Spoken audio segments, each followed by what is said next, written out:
Welcome back मंडळी. तर आज आपण उद्यम आधार रजिस्ट्रेशनबद्दल जाणून घेणार आहोत.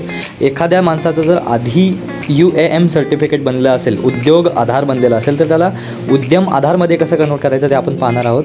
उद्यम आधार कन्वर्ट करण्यासाठी इथे ही वेबसाईट आहे. या वेबसाईटवरती जाऊन तुम्ही आधीचा UAM नंबर इथे टाकायचा आहे आणि OTP सेंड करायचा. OTP सेंड केल्यानंतर OTP एंटर करून पुढची प्रोसेस करायची. मायग्रेट करायचं आहे का तुम्हाला UAM टू उद्योग, ते येस करायचं आहे आणि पुढे जायचं आहे. पुढे गेल्यानंतर तुम्हाला पूर्णपणे जी माहिती जी आहे ती वेबसाईट विचारते. म्हणजे तुमच्या बिझनेसचं नाव जे आहे ते UAM सर्टिफिकेट म्हणजे उद्योग आधारमध्ये जे होतं तेच ठेवायचं की पुढे दुसरं काय ठेवायचं ते देखील विचारतं. तुमचे पॅन कार्ड डिटेल्स म्हणजे पॅन कार्डवरती नाव जसं असेल तसं टाकायचं, डेट ऑफ बर्थ टाकायची. त्याच्यानंतर तुमचं बिझनेस डिटेल्स जे आहेत ते तुमचे GST नंबर आहे की नाही ते देखील विचारतं. मोबाईल नंबर, ईमेल ID, तुमचं रजिस्ट्रेशन डेट असेल, तुमची कास्ट देखील विचारतात उद्यम आधारमध्ये. म्हणजे इंडियन आपलं गव्हर्नमेंट आहे म्हणलं तिथं कास्ट सिस्टीम कशी काय येणार नाही, तिथे कास्ट देखील विचारली जाते.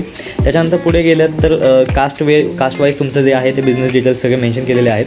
तर पुढे जाऊन तुम्हाला इन्व्हेस्टमेंट आहे तुमची किंवा तुमच्या बिझनेसचा टाईप असेल ते सगळं सेट करायचं आहे. शेवटला लॉंगिट्यूड नावाचा ऑप्शन असेल तो सिलेक्ट करून लॉंगिट्यूड तुमचा जो मॅपवरती असेल, तुमच्या मॅपचं लोकेशन जे आहे म्हणजे तुमच्या बिझनेसचं लोकेशन ते मॅपवरती सिलेक्ट करायचं आणि पुढे जायचं आहे. तिथे जर हा एरर आलाच तर तुमच्या लोकेशनला ऑन करायचा, हा एरर देखील निघून जाईल.